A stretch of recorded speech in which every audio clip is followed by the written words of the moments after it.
Alors, juste pour dire, en effet, le Code de l'environnement prévoit que l'État, en la personne des préfets de département, puisse prendre un certain nombre de mesures de restriction en période soit de crise, soit les périodes avant la crise, avec l'idée évidemment de ne pas en arriver jusqu'à la crise et des arbitrages qui sont compliqués entre les différents usages. Alors, en deux mots, pour que vous ayez en tête le fonctionnement, il se trouve qu'on a ce qu'on appelle un comité ressources en eau. Donc, un comité ressources en eau, c'est l'endroit, c'est un peu notre petit parlement de l'eau, l'endroit où on va réunir l'ensemble des parties prenantes intéressés par l'usage de l'eau, donc les collectivités, les acteurs socio-professionnels, les associations de protection de l'environnement. Et dans le nouveau comité ressources en eau, d'ailleurs qu'on a remonté l'année dernière, on a souhaité faire plus de place, d'une part aux associations de protection de l'environnement, d'autre part aux consommateurs d'eau, en se disant aussi que c'était, qu'il fallait qu'on réunisse l'ensemble des parties prenantes. Ce comité ressources en eau, il va travailler, alors en dehors des périodes de crise, plutôt à l'automne, généralement, sur un certain nombre de mesures.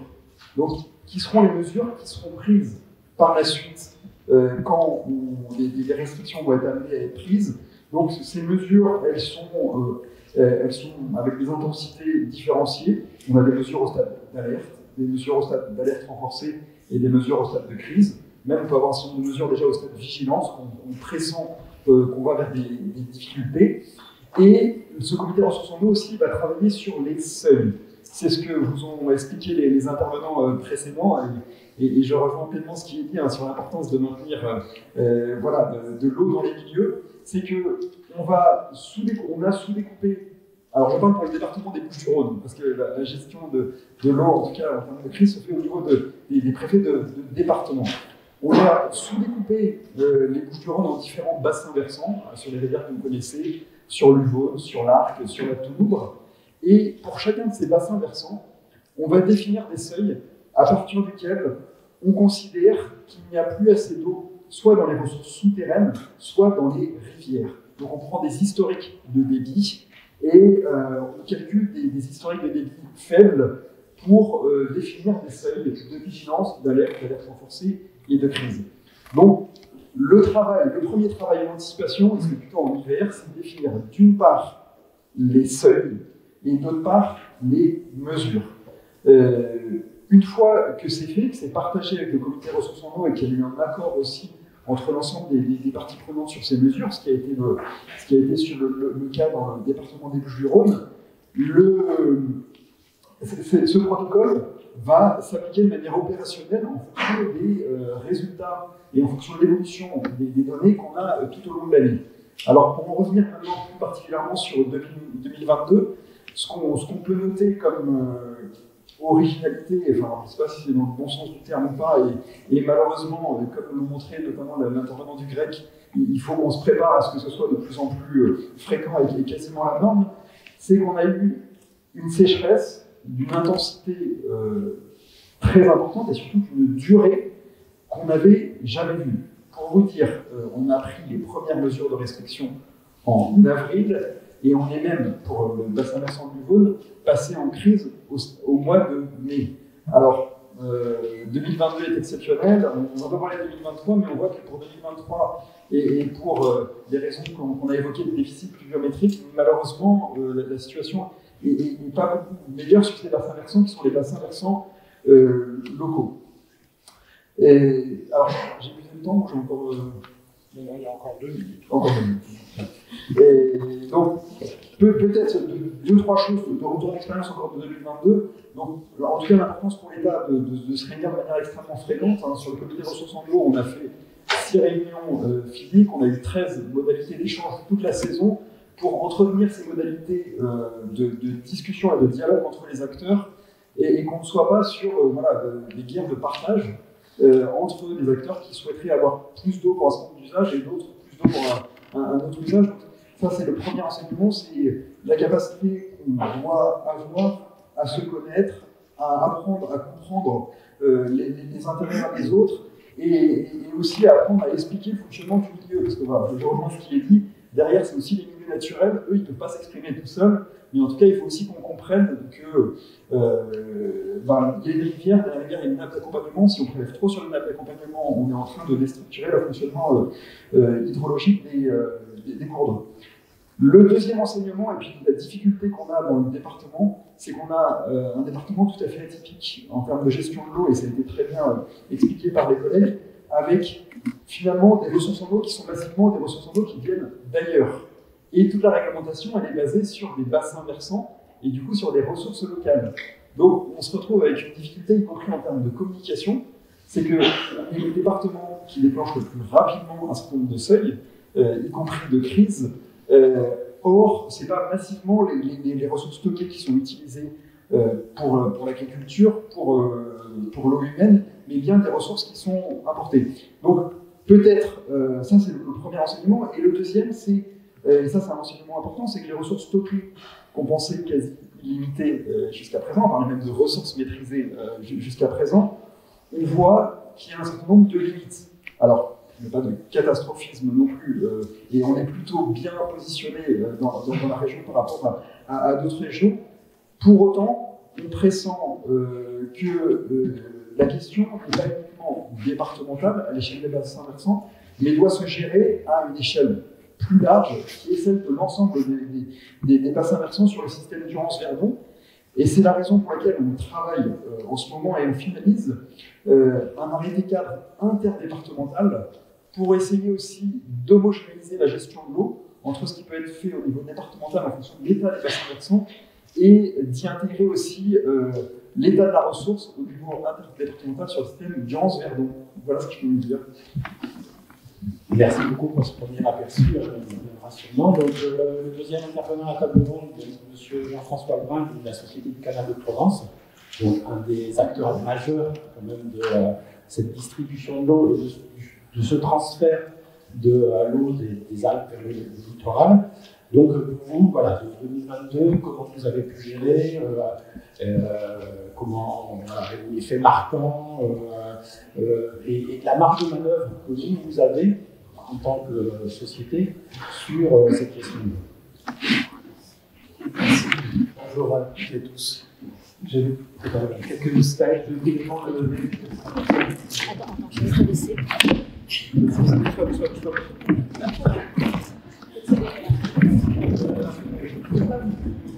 Témoigner sur la façon dont on a géré la crise, mais plus la façon dont on s'y est préparé depuis la Société du Canal de Provence et des aménagements, pour justement que la sécheresse ne soit pas synonyme de crise tous les ans.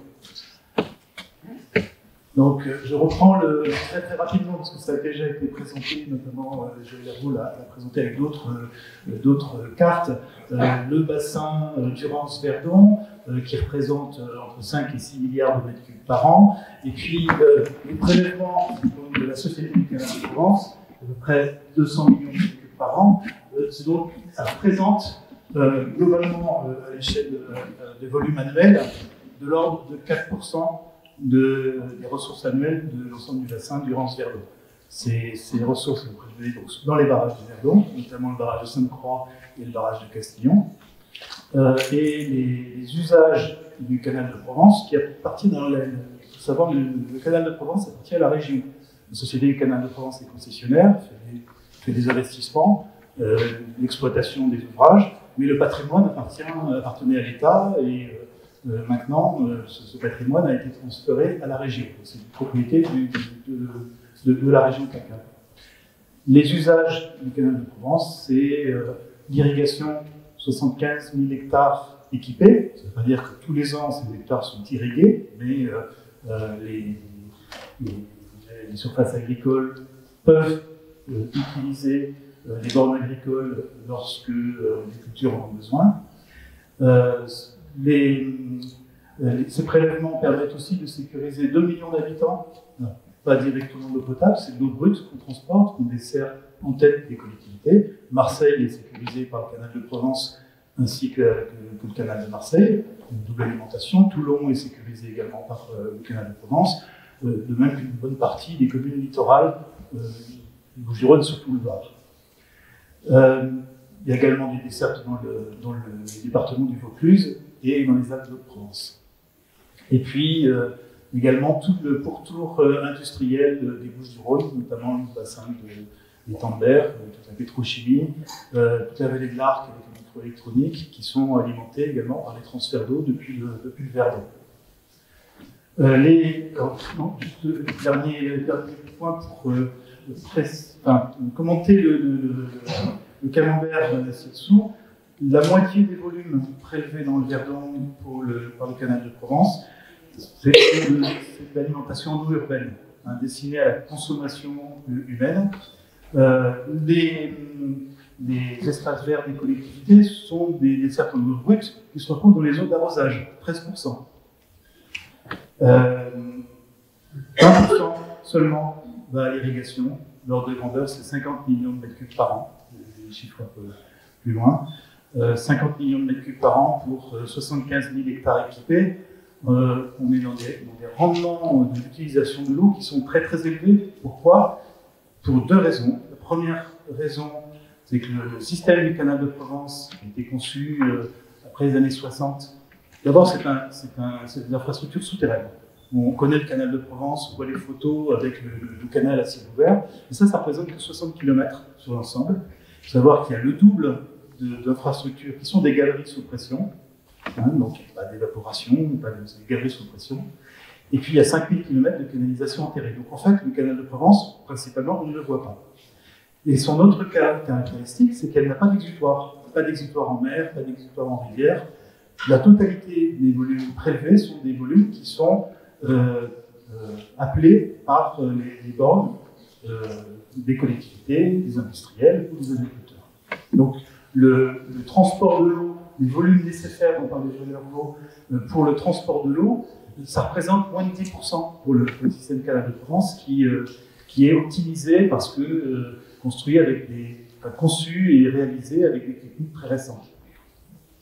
Donc c'est la raison principale pour laquelle finalement la sécheresse n'est pas une crise, parce que le système est déjà très très optimisé. Donc avec peu d'eau, on arrive à satisfaire beaucoup d'usages. Je vais aller un peu plus vite pour la suite.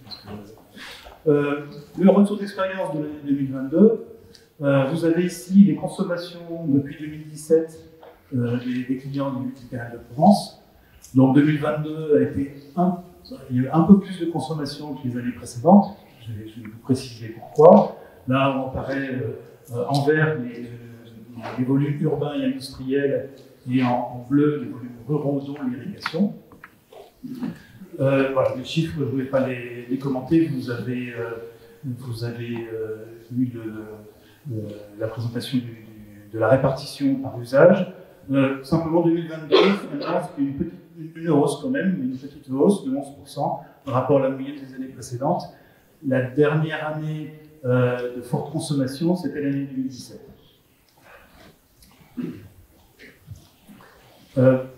En comparaison par rapport aux années précédentes, donc je ne reviens pas sur la situation hydrologique exceptionnelle de l'année 2022, mais simplement sur les consommations. On a eu une hausse de la demande en alimentation en eau urbaine pour la raison suivante. Beaucoup de collectivités avaient des difficultés avec leurs ressources locales. Ça a été le cas dans tous les départements, notamment dans le Var. Les ressources locales ne permettaient pas de garantir la totalité de l'alimentation en eau potable des villes. Ça a été le cas de Toulon, ça a été le cas du littoral varois, ça a été le cas aussi dans les Alpes de Provence. Et donc, le canal de Provence est là pour sécuriser en complément des ressources locales. Quand ces ressources locales sont insuffisantes, les collectivités prennent davantage de volume sur le canal de Provence. Donc il y a eu une augmentation de l'alimentation en eau urbaine malgré les arrêtés de sécheresse, malgré les appels à la sobriété qui ont été suivis quand même. Mais voilà, pour cette raison-là, il y a une augmentation de la desserte en eau potable. Les autres usages sont plutôt en baisse. L'eau industrielle, moins 25% en 10 ans. Les industriels optimisent leur process, l'eau coûte cher pour les industriels. Donc, continuellement, une baisse de l'ordre de 3% par an. Ça représente 25% d'économie d'eau en 10 ans. Les agriculteurs, depuis la création du canal de Provence, c'est 75% de baisse sur 50 ans. Parce que l'utilisation méthodes d'irrigation le plus optimisées possible, aspersion, micro-aspersion, goutte à goutte. Ce sont des moyens qui permettent d'optimiser la gestion des volumes agricoles. Voilà. Dernier, simplement pour... je crois qu'on avait un petit peu avant. Ça paraît pas. Bon, c'est pas très grave. J'ai juste vous expliquer l'impact des prélèvements sur les volumes dans les réserves qui sont donc Catherine Normand reparlera peut-être après. C'est les réserves EDF du Verdon, donc Castillon et Sainte-Croix. La région, donc à travers la concession du canal de Provence, bénéficie de réserves, de tranches d'eau dans ces barrages. Notamment, ils sont 40 millions de mètres cubes dans Sainte-Croix et puis 85 millions de mètres cubes maximum dans Castillon. Le déstockage en 2022, pardon, c'était un peu moins de la moitié de cette réserve disponible, donc réserve interannuelle, disponible dans les barrages du Verdon. Finalement, et ces réserves sont en train de se reconstituer maintenant pour pouvoir satisfaire les demandes de 2023. Les prélèvements entre le mois de juin et le mois de septembre, sur 4 mois, c'est la période la plus intense en matière de prélèvement, ça représente 5 mètres, je termine, ça représente 5 mètres de marnage sur le barrage de Sainte-Croix. On a beaucoup montré dans les médias l'année dernière l'impact de la sécheresse et des prélèvements sur le barrage de Serponçon, sur la Durance et sur le barrage de Sainte-Croix.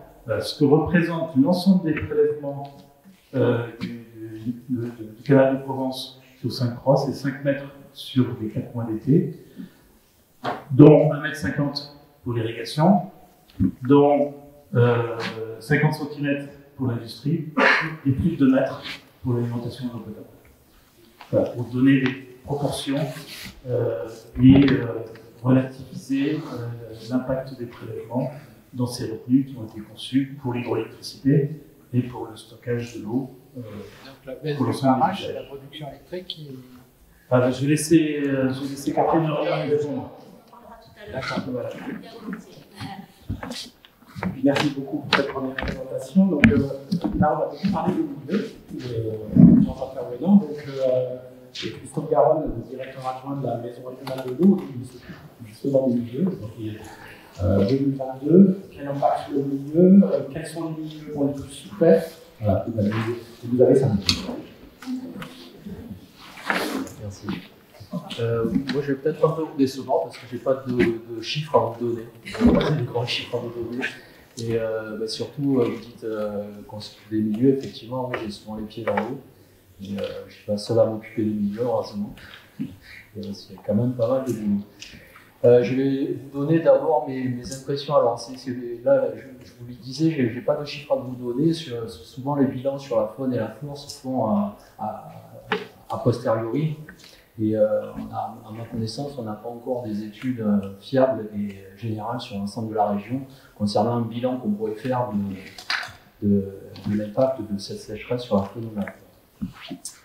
Simplement, je vais vous dire un petit peu ce que j'ai vu cet été. J'ai vu des cours d'eau qui étaient alimentés uniquement par les stations d'épuration, par exemple. C'est le cas de la Drague où j'ai travaillé, qui était alimenté uniquement par la station d'épuration de Sophia-Antipolis, qui pose quand même des problèmes en termes de dilution des rejets et de qualité des milieux, et au-delà de tout ça, de développement, par exemple, d'algues ou de végétaux qui ont proliféré dans ces cours d'eau. Sûrement aidé par les nitrates et les phosphates, donc des conséquences pour les milieux qu'on va sûrement découvrir au fil du temps.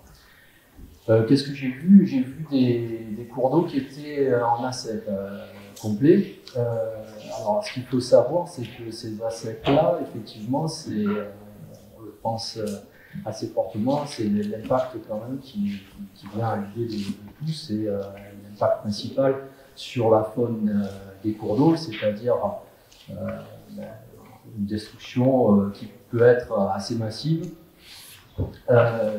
d'autant plus s'il n'y a pas de zone de refuge pour ces espèces-là, ou en tout cas une continuité qui permet d'accéder à ces zones de refuge.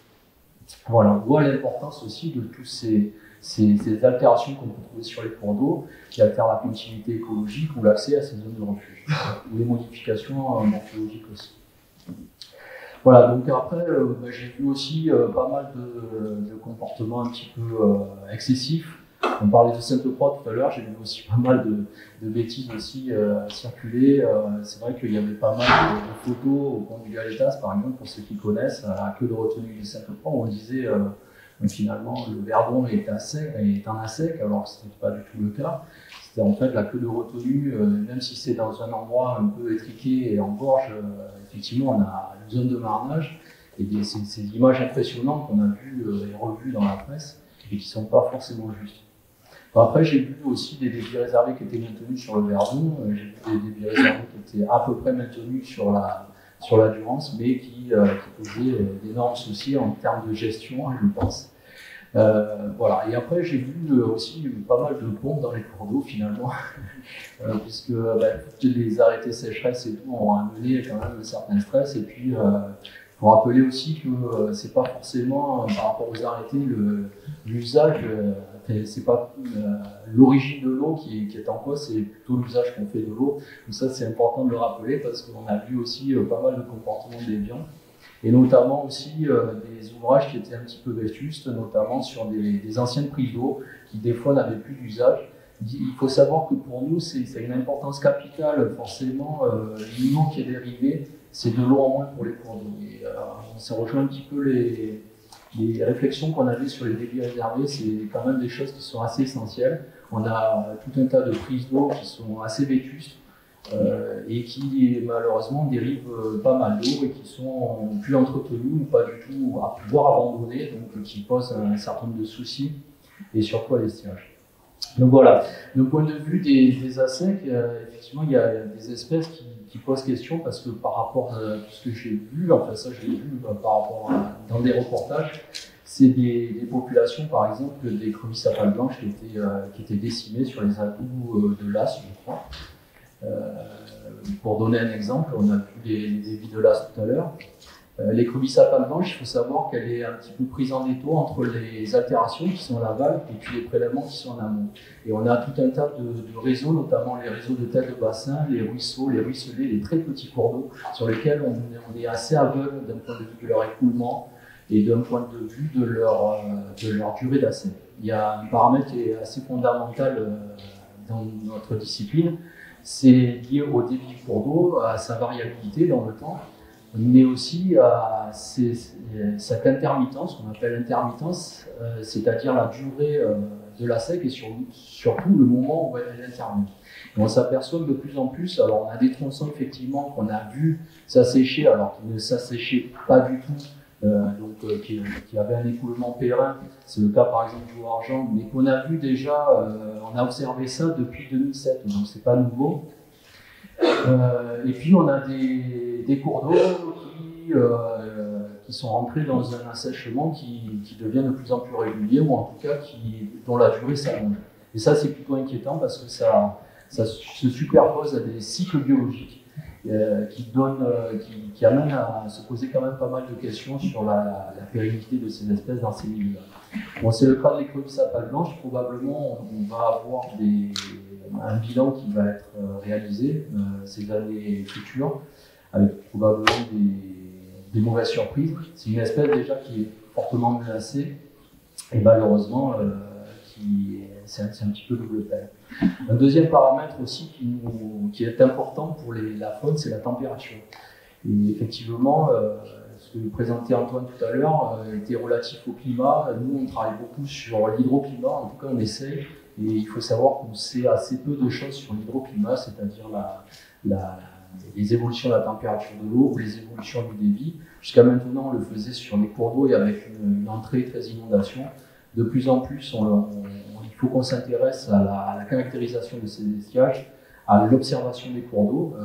Un exemple, c'est le réseau ONDE, pour ceux qui connaissent. C'était un observatoire qui avait été mis en place pour les crises sécheresse et qui prend de l'importance finalement au fil des années, puisque c'est sur des très petits cours d'eau, des très petits milieux. Et on observe comme ça à quel moment ça se remet en eau et surtout à quel moment ça commence à s'assécher. Et on constate effectivement que cette durée est de plus en plus longue et surtout qu'elle est de plus en plus précoce dans l'année. Donc voilà, tout ça pour dire que c'est plutôt inquiétant moment, que bon, voilà, il faudra attendre encore quelques années pour réaliser ce bilan. J'ai encore du temps. C'est bon. Voilà. C'est bon. Merci. Vous pourrez reprendre.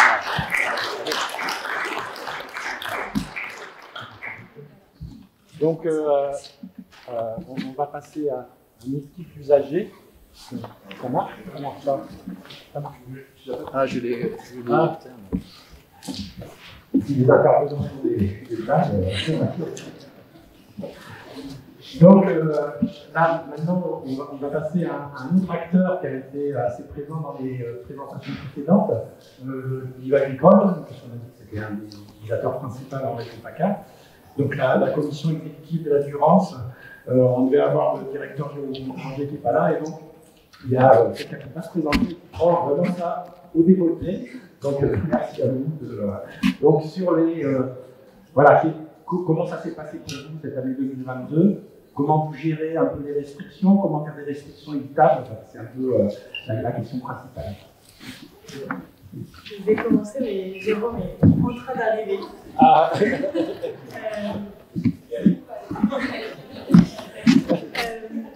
coup, je peux juste introduire peut-être en expliquant à tout le monde ce que fait la commission exécutive de la Durance, parce que je pense que parmi vous, tout le monde en a peut-être pas déjà entendu parler. Donc, c'est une commission administrative, donc quelque chose qui est assez atypique, qui a été mis en place au début des années 1900 pour régler les conflits qui existaient entre les agriculteurs de Vaucluse et des Bouches-du-Rhône, qui avaient du mal à se partager l'eau de la Durance, et une eau qui était rare par moment et trop abondante à d'autres. Donc, c'est une commission qui réunit des canaux à vocation agricole, des Bouches-du-Rhône et de Vaucluse, mais également les canals de Marseille, qui alimentent la ville de Marseille en eau potable. Il y a également les services de l'État qui sont membres de cette commission, donc la DDTM des Bouches-du-Rhône, la DDT 84 et la DRAF. Donc on doit gérer l'eau tous ensemble. Donc ça représente 75 000 hectares agricoles répartis sur les départements. Et là, vous avez les grands chiffres, donc les dotations des canaux de Bouches-du-Rhône, de Vaucluse, pour un total de 114 mètres cubes par seconde à Cadarache. En fait, en 2007, la SED avait déjà connu une crise, ce qui l'a poussé à s'adapter et à mettre en place des outils pour pouvoir gérer par la suite au mieux ces situations de pénurie d'eau. Donc, après 2007, un protocole de gestion de crise a été établi entre les membres de la CED. C'est un outil interne qui leur permet, en cas de crise, de se répartir l'eau et de mettre en place des restrictions. Pour rappel, les missions de la CED, c'est la gestion d'une réserve agricole dans Serponçon de 200 millions de mètres cubes et le partage de l'eau entre les différents canaux qui la composent. Je ne sais pas si j'ai vraiment On va dire, continue. Donc 2022, ça a été une année historique pour nous, de par la précocité de la sécheresse qui a commencé dès le mois d'avril à nous poser des soucis et qui a duré très longtemps jusqu'à mi-octobre. Ça a demandé un travail très conséquent de la part des services de l'État et des canaux membres, avec des réunions hebdomadaires sur toute cette période et des prises de restrictions assez importantes et du jamais vu sur la région depuis ces dernières années. Donc, le protocole de gestion de crise impose au maximum normalement une restriction de 20% de prélèvement, et cette année, au vu de l'exceptionnalité de la sécheresse, on est allé jusqu'à moins 25% sur l'ensemble de la saison. Donc, c'est pas ça va dire d'après, on peut voir en fait que l'année 2022, c'est l'année en vert, et les traits noirs ici, ça représente le Q10, donc c'est pas normalement une année sur 10. On voit qu'en 2022, pour une année exceptionnellement chaude, avec des besoins des plantes très importants, les prélèvements de la commission exécutive de la Durance sur la période estivale ont été ceux d'une année théoriquement humide et fraîche. Donc des prélèvements historiquement faibles pour cette saison. On a aussi un très fort lien avec EDF qui nous fournit de nombreuses données et qui nous aide à gérer au mieux la réserve agricole. Oui, donc, si vous voulez, donc, en fait, cet ensemble-là, si vous voulez, qu'on appelle la base du Rance, c'est-à-dire département Vaucluse, Bouches-du-Rhône, y compris l'alimentation de la ville de Marseille, et si vous voulez, c'est une gestion qui s'est faite en temps réel et qui, avec les outils dont on est équipé, c'est-à-dire d'une part les informations toutes les semaines qui nous sont données par EDF, qu'on appelle fichiers de déstockage, et qui nous donnent l'actualisation de l'utilisation du débit naturel de la Durance reconstituée. Ça, c'est le premier élément d'information. Deuxième élément d'information, nous avons mis en place en 2013, si vous voulez, un superviseur qui nous donne en temps réel les consommations des canaux jour le jour, si vous voulez. Et troisième élément d'information, c'est le protocole de gestion de crise. Ce qui fait que, donc c'est un peu compliqué, vous savez, c'est pas trop, mais on pilote, si vous voulez, sur des probabilités de dépassement de la réserve agricole de 200 millions de mètres cubes, dite agricole, parce qu'aujourd'hui elle est plutôt multi-usage, puisqu'elle alimente la ville de Marseille. Et cette réserve agricole aussi, on se rend compte de plus en plus qu'elle alimente beaucoup de nappes phréatiques, dont la nappe de la Crau, si vous voulez, qui est alimentée à 70% par les irrigations. Si vous voulez, donc il y a des enjeux d'équilibre régionaux qui sont à regarder de près et qui vont orienter un petit peu tous les travaux qui pourraient être faits pour l'avenir et pour faire face aux évolutions climatiques, si vous voulez. Globalement, ce que l'on peut dire, je pense qu'est-ce qu'il y a comme autre diapo, il y a celle-là, et puis ça c'est le protocole de gestion de crise, voilà. Et donc, ça c'est, je l'ai emprunté à l'EDF. Bon, en fait, j'ai rajouté des choses qui sont intéressantes. Vous avez en haut, attention, donc la réserve de 200 millions de mètres cubes qui permet de faire croire, c'est-à-dire qu'on pilote de la façon suivante. Il y a une consommation consolidée de l'ensemble des canaux du cercle rouge de la base du Rance, y compris l'alimentation de la ville de Marseille, si vous voulez, qui font que en temps réel, on va consommer, par exemple, je ne sais pas, 70 mètres cubes secondes. Ça vous donne un ordre d'idée. En face, on a, qui nous est fourni par EDF, si vous voulez, l'information du débit naturel de la Durance reconstitué. C'est-à-dire le débit naturel de la Durance, c'est le résultat des intrants amont de circonson, de toutes les, de l'ensemble, si vous voulez, des rivières ou de l'eau qui tombe dans la Durance, y compris le bassin versant, et on fait le bilan pour nous à partir de Cadarache. Et à partir de Cadarache, là-dedans également, il y a un débit réservé pour l'utilisation de l'environnement, si vous voulez, qui évolue au cours de l'année, si vous voulez, du moment il a 15 mètres cubes secondes, et pendant la saison d'été, il est à 4,7 mètres cubes secondes, et on compose avec cela, et chaque fois qu'on dépasse ce débit naturel de la Durance reconstitué, on décrémente la réserve agricole. Donc le principe est extrêmement simple, avec un objectif qui est de terminer au maximum à 200 millions de mètres cubes, et pour ce faire, si vous voulez, on travaille avec, qui nous est fourni également par EDF, si vous voulez, de probabilité de dépassement de la réserve qui implique la diapositive d'abord le protocole de gestion de crise et la mise en place du protocole de gestion de crise et qui a fait que finalement l'année dernière, campagne 2022, avec une année très prégnante, si vous voulez, globalement, on a économisé, pour vous donner un ordre d'idée, autour de 130 millions de mètres cubes, c'est-à-dire pas très loin de la valeur de la réserve agricole. Et si vous voulez, grâce à ça, si vous voulez, et cette gestion de temps réel, on s'en est sorti convenablement. Moi, je dis, on a fait le job. Et surtout, on s'est adapté, si vous voulez, à la climatologie, où on n'avait pas assez d'eau, et il a fallu qu'on fonctionne et qu'on équilibre, qu'on optimise, en fait, l'alimentation de l'ensemble des canaux. Et on a eu une particularité pour le baisser au niveau de la Crau, c'est-à-dire qu'avec le préfet de région, il a été décidé aux alentours du 15 juin, c'était de cet ordre-là, si vous voulez, de donner 5 mètres cubes secondes de plus à la Crau pour alimenter la nappe phréatique de Crau, qui alimente environ 300 000 habitants. Et à ce titre-là, on s'est organisé en fin de saison, comme on était juste pour entrer dans les 200 millions de mètres cubes, si vous voulez, on a fermé la Crau le 1er septembre et on l'a réouverte en fonction, parce qu'on a eu des pluies et de la pluviométrie par la suite, on l'a réouvert au 19 septembre, excusez-moi. Et donc, par ce fait, si vous voulez, donc on navigue, moi j'ai mis des valeurs, les 6 canaux historiques du Vaucluse ont une dotation de 31,5 mètres cubes secondes. En 2022, on était à 19 mètres cubes secondes, vous voyez les réductions. Et sur les canaux en bas des Bouches-du-Rhône, si vous voulez, les 9 canaux ont une dotation théorique de 82,5 mètres cubes secondes, ce qui est très important. Et en 2022, on a travaillé avec 39 mètres cubes secondes et 9 mètres cubes secondes pour l'alimentation de la ville de Marseille. Voilà ce que je peux dire. Oui, alors, oui, on va, mettez-moi le graphe si vous voulez. Voilà. C'est sur ce graphe, la courbe bleue, c'est le débit naturel reconstitué de la Durance.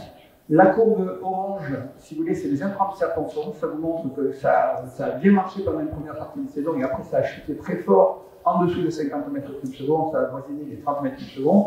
La courbe verte, c'est les consommations avec les restrictions de la commission exécutive de la Durance sur l'ensemble des canaux Bouches-du-Rhône et de Marseille. Et donc vous voyez que sur les cercles rouges en particulier, on a consommé la réserve. On n'avait pas d'autre choix pour s'équilibrer. Et le dernier de droite à droite, c'est que lorsqu'on a fermé la CRO, on a eu une chute des consommations de la Durance pour rentrer dans l'objectif des 200 millions de mètres cubes. Et comme on a eu pas mal de pluviométrie, donc en fin de saison, si vous voulez, on a terminé avec en gros 183 millions de mètres cubes utilisés sur la réserve agricole. Voilà, après on peut mettre l'autre. Oui, bon, mais ça, c'est les enjeux. C'est une ressource qui est de plus en plus convoitée. Il faut savoir que la région, les grandes villes, Marseille, ainsi de suite, se développent. Et il y a un challenge d'utilisation de l'eau avec des augmentations de température, des diminutions de l'enneigement et à peu près un équilibre des précipitations, mais avec des phénomènes beaucoup plus rapides et beaucoup plus importants, c'est-à-dire de type un petit peu gros orages, inondations, ainsi de suite. Et ça, c'est un peu ce qui nous attend. Et c'est cette chose-là qu'il faut relever, et c'est un challenge permanent, si vous voulez, des orientations de la CED. Alors pour ce faire, on est devenu force de proposition, on devient force de proposition en disant on économise 10 mètres cubes secondes à 10 ans. Pour ce faire, sur les gros canaux qui consomment beaucoup, on incite, si vous voulez, à prévoir des investissements importants pour réguler ces canaux et rejeter, entre autres dans le Rhône, ainsi de suite, et retour en Durance le minimum d'eau, et de la garder pour les irrigations, en optimisant des agriculteurs, si vous voulez, et en faisant, au final, on économisera, c'est l'objectif, 10 mètres cubes secondes en cumulé sur l'ensemble de tous ces Bouches du Rhône à terme, ce qui permettra de relever les défis qui nous attendent.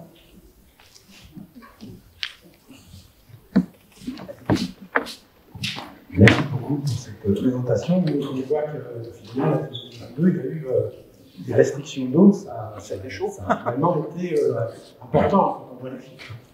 C'est à peu près, moi j'ai un peu regardé, alors je m'engage beaucoup, mais c'est un peu, si on prend les objectifs du GIEC et qu'on regarde à terme des simulations de 2050, c'est à peu près la valeur qu'il faudra économiser en année normale pour s'en sortir.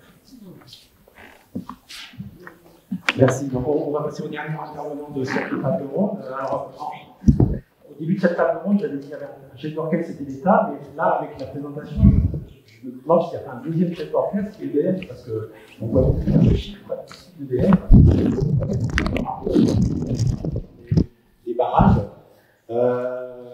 Voilà, donc vous, EDF, 2022, quelle gestion, une sécheresse de cet ordre-là, est-ce que ça menace la production énergétique, puisque c'est le premier but des barrages, les modalités d'application, etc. Donc voilà, donc les 5 minutes, et après on pourra remettre une discussion entre nous, parce que je pense que les choses qui résonnent d'une présentation à la fin. Merci. Peut-être avant de parler de 2022, je souhaitais pouvoir présenter un petit peu la façon dont on gère les aménagements hydroélectriques par rapport au questionnement de monsieur, mais avant peut-être rappeler par rapport à ce qu'on fait écho, c'est EDF, le concessionnaire des aménagements hydroélectriques de la Durance et du Verdon, qui ont été concédés par l'État. Donc on a une mission de gestion de l'eau, mais on va être conforme pour être conforme à notre cahier des charges de concession et aux conventions qui ont été établies à la fois au moment de l'aménagement et qui évoluent, et la réglementation qui évolue. Tout à l'heure, on parlait des milieux aquatiques, notamment il y a eu des évolutions depuis la construction de nos aménagements en termes de débit réservé à laisser dans les cours d'eau. Et ce que je voulais simplement préciser, tout ça dans le respect du fait que l'eau est un bien commun et qu'on ne la détend pas. Et que pour tout ce qui est, donc on est sur de la gestion, on va dire, globale, et après bien sûr, tout ce qui est la gestion de la sécheresse et les restrictions, ça reste de la prérogative de l'État. Voilà. Donc on a cette mission, on est gestionnaire de l'eau en effet, notamment parce qu'on a créé des grandes retenues, mais tout ça dans un cadre global et voilà. Et donc, je ne vais pas rentrer trop dans les chiffres, j'ai bien noté Christophe. Je vais simplement vous remettre la carte, vous l'avez déjà vue plusieurs fois. Donc, moi, je travaille donc à EDF Hydro-Méditerranée, donc qui exploite les aménagements hydroélectriques de la Durance et du Verdon. Donc, la particularité de ces aménagements, qui ont été déclarés d'utilité publique par une loi de 1955, à la fois pour produire de l'électricité et aussi pour l'alimentation en eau, avec notamment la constitution de grandes réserves en eau, de grands barrages, que sont Serponçon sur la Durance, on est entouré, Castillon, il n'est pas entouré, mais il est en amont, et Saint-Aubras sur le Verdon. Pourquoi ces grandes retenues? On disait tout à l'heure, notre région, c'était déjà une région avec des grands contrastes climatiques, et notamment avec des épisodes de sécheresse en été, et donc un besoin de constituer des réserves pour l'alimentation en eau. Mais c'était aussi le moment du développement de l'hydroélectricité par rapport aux besoins, au développement de la France, en fait, avec des besoins de constitution de réserves pour la production d'électricité. Et donc cet aménagement qui permet, grâce à ces réservoirs, de mettre à disposition du réseau jusqu'à 2000 MW en près 15 minutes. Donc, c'est juste à signaler cet intérêt quand on a des grandes retenues pour la production d'électricité. Et comme on l'a dit tout à l'heure, ces grandes retenues aussi, elles ont été par des conventions à l'époque avec le ministère de l'Agriculture, qui sont toujours d'actualité bien sûr, ont permis la constitution de réserves en eau, à la fois donc, sur la Durance, la réserve agricole de Serponçon, qui vous a été indiquée tout à l'heure par Angers et Mathilde, et ainsi que sur le Verdon, donc pour la Société du Canal de Provence. Donc voilà un petit peu le cadre général. Donc production d'électricité, alimentation en eau. Depuis 1955, il y a eu pas mal d'évolutions, notamment avec aussi des enjeux touristiques qui sont devenus plus prégnants. Et donc, quand on parlera tout à l'heure du remplissage des retenues, il y a notamment par rapport à ces usages touristiques qui se sont développés autour des grandes retenues et qui représentent pour les départements concernés, les départements alpins, des enjeux économiques importants. Et puis les milieux aquatiques, avec aussi le relèvement des débits réservés en aval des barrages et des modalités de gestion qui ont évolué aussi depuis du temps, mais au fur et à mesure de la connaissance, notamment sur le transport sédimentaire en rivière, des choses comme ça, qui ont fait aussi des évolutions dans la gestion. Et donc cette gestion, comme il y a beaucoup d'usages, c'est une gestion multi-usage intégrée, et je voulais à travers ces deux graphes type, courbe type de remplissage de Serponçon, juste après je vous montrerai que ça c'est la courbe type et qu'il y a plein d'années différentes, puisqu'en fait la particularité, c'est qu'on va devoir, et depuis très longtemps, dès le départ, on doit s'adapter à la ressource en eau disponible chaque année, qui varie. En fonction, alors on a nos barrages, nos grands barrages sont en altitude pour bénéficier justement du stock de neige. Ça va dépendre du stock de neige, de la pluie et comme je disais tout à l'heure aussi des températures, de la façon dont ce stock de neige va fondre au printemps. Donc on a finalement sur ces grands réservoirs multi-usages plusieurs phases. Une phase à vocation énergétique, ça va être l'hiver, notamment cet hiver avec des contextes énergétiques tendus qu'on a connus. Nos aménagements ont été mobilisés pour répondre aux besoins de consommation d'électricité.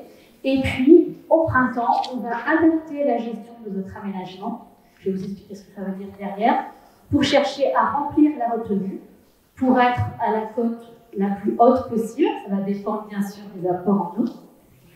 En début d'été, à la fois pour sécuriser l'alimentation en eau, permettre l'alimentation en eau, et puis aussi le bon déroulement du tourisme autour des grandes retenues. Donc ça, c'est un peu la courbe type.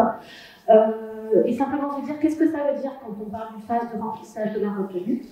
C'est-à-dire que progressivement, en fonction bien sûr de la ressource disponible, on va contraindre l'usage énergétique de façon à favoriser le remplissage tout en assurant les débits réservés à laisser en rivière et les débits pour les prélèvements d'eau.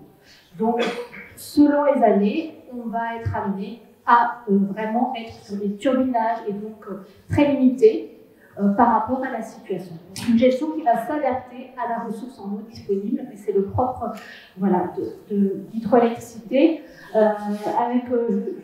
C'est un petit peu en marche, mais donc comme on vous a montré tout à l'heure, on constitue des réserves en eau vraiment en tête de bassin. Et après, tout le long du canal EDF, il y a beaucoup de prises d'eau qui ont été en fait au moment de l'aménagement, qui existaient dans la rivière et qui ont été déplacées sur le canal. Voilà, donc avec beaucoup de prises d'eau sur les ouvrages hydroélectriques.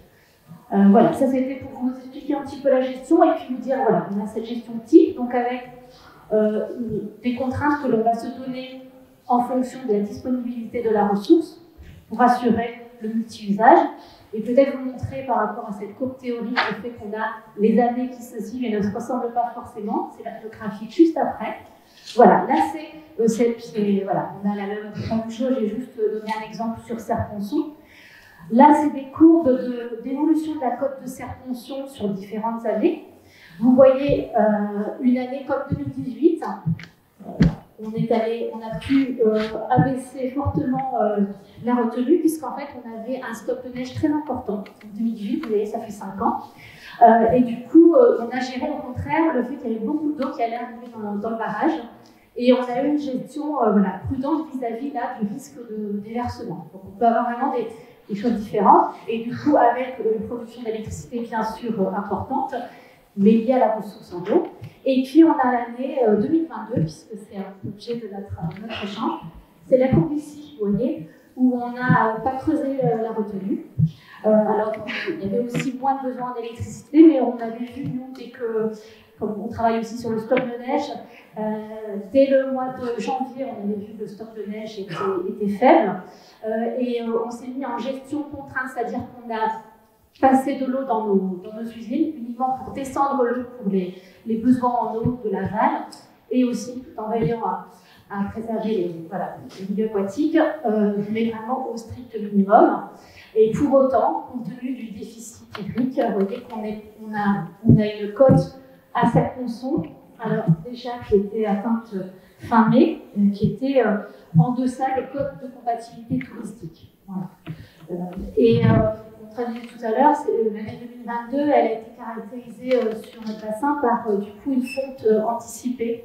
Vous voyez que le maximum de cotes à Serre-Ponçon commence le 1er juillet. Une année comme 2022, début juin, on n'avait plus de stock de neige. Après, c'est des années, j'ai pas montré 2005, on avait 2005 aussi, vous savez, qui est difficile. Donc on a déjà connu des années difficiles comme 2017. Et en fait, on voit qu'on a une adaptation de la gestion en fonction de la ressource en eau disponible. Ça, c'était pour l'illustrer. Et c'était juste un petit visuel pour caractériser quelques éléments sur 2022. Donc on a eu un cumul de précipitations le plus faible sur la période janvier à août. Le plus faible enneigement observé sur le Verdon, mais la Durance aussi ont été un enneigement faible. Et puis une année, mais ça a déjà été dit, une année chaude. Et globalement, des apports en eau entrant en retenue les plus faibles depuis 1964. Voilà, pour un peu donner les caractéristiques de cette année 2022. Et donc, comme je vous disais, face à ça, et au fait qu'on avait anticipé le fait que ce serait plus compliqué pour remplir le lac par rapport à d'autres années, que ça soit sur Durance ou sur le Verdon, une gestion prudente et anticipée avec, dès février, on a limité fortement, très fortement, on a juste répondu aux appels du réseau électrique, notamment quand il y a des risques incendies, quand il y a des incendies, qu'il y a des coupures de lignes, l'aménagement est appelé. Donc il y a quand même un enjeu fort de sécurité réseau. Ça va, finalement. Et donc, par rapport à une année normale, on a la production hydroélectrique Durance-Verdon qui a été réduite de 60%. Et puis, ce qu'on voulait quand même souligner, cette année 2022, ça a été le témoignage aussi de la CED avec les mesures de restriction, les réunions. Il y a eu aussi beaucoup de comités sécheresse, d'un comité de gestion de l'eau sécheresse. Donc une forte mobilisation pour répondre présent, participer à ces réunions. Une instance de concertation aussi sur la Durance. Là, je regarde le PDB Durance qui est présent dans la salle. Vraiment une forte coopération pour donner de la formation à nos partenaires sur l'état la ressource. Voilà. Et puis pour terminer, donc on a cette année 2022, je trouve que voilà, c'était le fait de, je pense qu'on peut souligner le fait que ce partage de l'eau qui est quand même caractéristique en Provence, hein, parce qu'on a voilà, ces aménagements, ils ont été créés dans ce but de partager de l'eau, ça va être de plus en plus d'actualité, hein, et c'est vrai qu'il y a un vrai défi collectif pour s'adapter hein, à l'évolution des ressources en eau, et voilà, on sera présent comme on est intéressé par les démarches prospectives autour de l'évolution de la ressource. Et puis peut-être c'était justement les démarches qui sont en cours sur le bassin versant de la Durance et du Verdon, avec le lancement de la démarche de stage sur la Durance. Et donc il y aura aussi, mais peut-être voilà, pour en parler, la vision prospective et finalement comment arriver à ce que toute cette richesse finalement du territoire puisse perdurer dans le temps. Voilà ce que je pouvais vous dire. Merci beaucoup. Donc, avant de passer avec la fin, là, on a encore 45 minutes avant le repas. Donc, est-ce qu'il y a déjà l'un d'entre vous qui souhaite rebondir ou qui n'a pas eu le temps, dans les 5 minutes imparties, de dire quelque chose, ou qui souhaite un peu rajouter quelque chose à ce qui a été dit? Moi, je pense que, si vous voulez, ce que je veux dire, c'est que bon, c'est un ensemble de référentiel, je dirais, qui est exemplaire. Quand on le regarde au niveau mondial, il a été copié plusieurs fois, aux États-Unis, quoi, si vous voulez. Donc, on peut le savoir. Il faut savoir aussi que si c'était aujourd'hui, ça ne serait jamais copié. Hein. Et il faut savoir également que, historiquement, quand on regarde les PV de conseils municipaux là, dans toute la base Durance, eh bien, les maires de l'époque hurlaient pour avoir des canaux, 1850 à peu près, et que, si vous voulez, grâce un petit peu à cette pression et puis des grands objectifs d'État des années 60, eh bien, si vous voulez, on a ce résultat. Et donc, et il est vrai que ça permet le développement de la région aussi, quoi, si vous voulez, sinon, c'est très grave. Quoi, si vous voulez. Et je vais vous raconter quand même un petit peu la création de la CED aussi, hein, si vous voulez, parce qu'il faut savoir que dans les années 1870, si vous voulez, il n'y avait pas d'organisation. Et les départements de Vaucluse et du Bouches-du-Rhône se fauchaient en fait les barrages qui étaient faits chaque jour par chaque département, et que ça a fini à coup de fusil, quoi, si vous voulez, dans les années 1890 à peu près. Et c'est comme ça qu'un député a fait la loi de 1907 et a créé la commission exécutive de la Durance pour gérer un petit peu toute cette répartition de l'eau. Et on voit bien qu'aujourd'hui, on échange beaucoup avec la Manche également, si vous voulez. Et il est vrai qu'on compose sur des partages de l'eau, je crois, qui sont optimums, mais sur lesquels qui sont exemplaires. Alors après, il reste à relever les enjeux, si vous voulez, des adaptations climatiques, ce qui n'est pas simple. Mais là, tout le monde se met au travail, justement, pour le faire. Voilà. Quelqu'un qui est... Pour relever les enjeux, c'est vrai que la CED encourage l'ensemble de ses membres et des canaux à faire des travaux de modernisation et de régulation pour justement avoir une utilisation de l'eau la plus efficiente possible. Et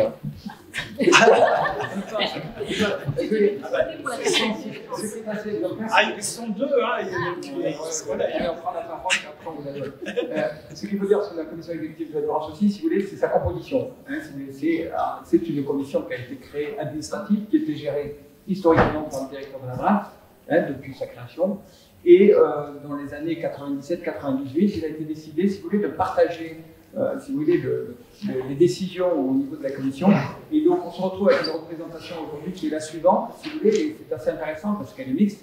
Hein, donc, il y a 5 représentants du Vaucluse qui sont les présidents des 5 grands canaux du Vaucluse, 5 représentants des 5 grands canaux des Bouches-du-Rhône, 2 personnes de la DTT du Vaucluse, 2 personnes de la DTTM des Bouches-du-Rhône, dont Charles Lagoni, qui est là présent, la figure qui ne tardait pas certainement, et puis le DRAF, donc le directeur régional de l'agriculture et de la forêt, et un directeur qui actuellement, c'est ma pauvre, qui n'est pas administratif. Oui,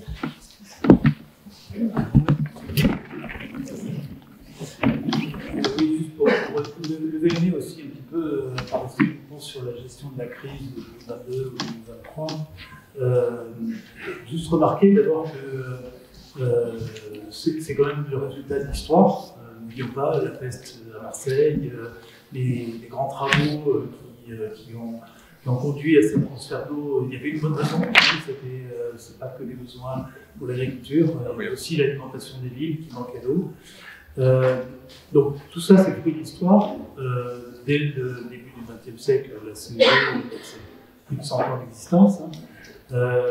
Et finalement, quand on regarde un petit peu, quand on voyage à l'étranger, on travaille en Afrique subsaharienne, dans le Maghreb, ou de l'Inde, en fait, ce système-là, beaucoup de pays l'ont parce que c'est d'abord une gestion publique de l'eau depuis très longtemps.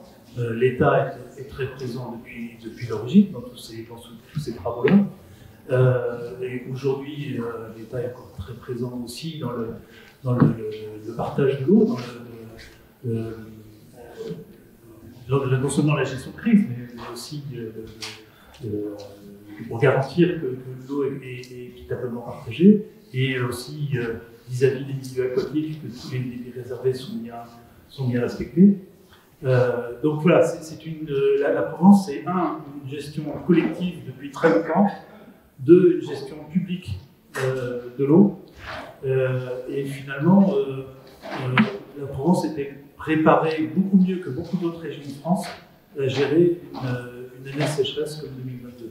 Donc effectivement, on en a beaucoup parlé, les médias se sont beaucoup emparés aussi du sujet, mais ça aurait été bien pire s'il n'y avait pas déjà cette tradition de discussion entre les différents acteurs de l'eau et d'échanges avec tout un tas de structures qui ont l'habitude d'échanger tout au long de l'année sur ces problèmes. Juste un dernier petit point en complément, en tout cas, ce que nous montre 2022, c'est que on a vraiment une ligne de crête. Je pense qu'il ne faut pas sombrer dans un catastrophisme absolu, en tout cas sur la gestion de l'eau dans notre région, parce qu'on a une chance, en comparant à d'autres régions, et puis on voit ce qui peut se passer dans d'autres régions, de pouvoir bénéficier de ces aménagements. Inversement, il ne faut pas se dire que tout va bien non plus. Et c'est vraiment ça où ça a pu être le cas par le passé, de se dire nous sommes protégés par ces aménagements. Et ça va nous pousser vraiment en tout cas pour les services de l'État, sur deux points. Le premier, c'est comment on continue à moderniser ce patrimoine que nous ont laissé nos anciens, notamment le patrimoine des canaux, qui doit aussi être régulièrement entretenu, mis à jour, y compris avec une tarification de l'eau qui permet ces investissements sur ces canaux. Et la deuxième, c'est une réflexion sur les usages. Et ça a vraiment été le travail du comité ressources en eau dans le département, de dire, les arbres et les arbustes, c'est pas la même chose que la pelouse. Et en fait, la pelouse, on n'a plus le droit de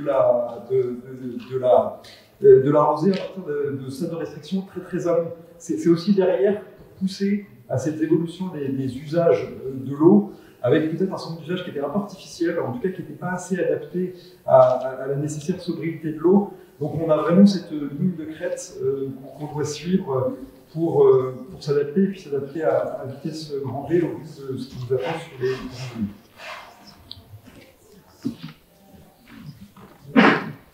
on va pouvoir passer à ce moment-là à des questions dans la salle. Alors, on a une question technique là, c'est qu'on n'a pas on n'a qu'un filet, donc vous allez devoir déplacer éventuellement.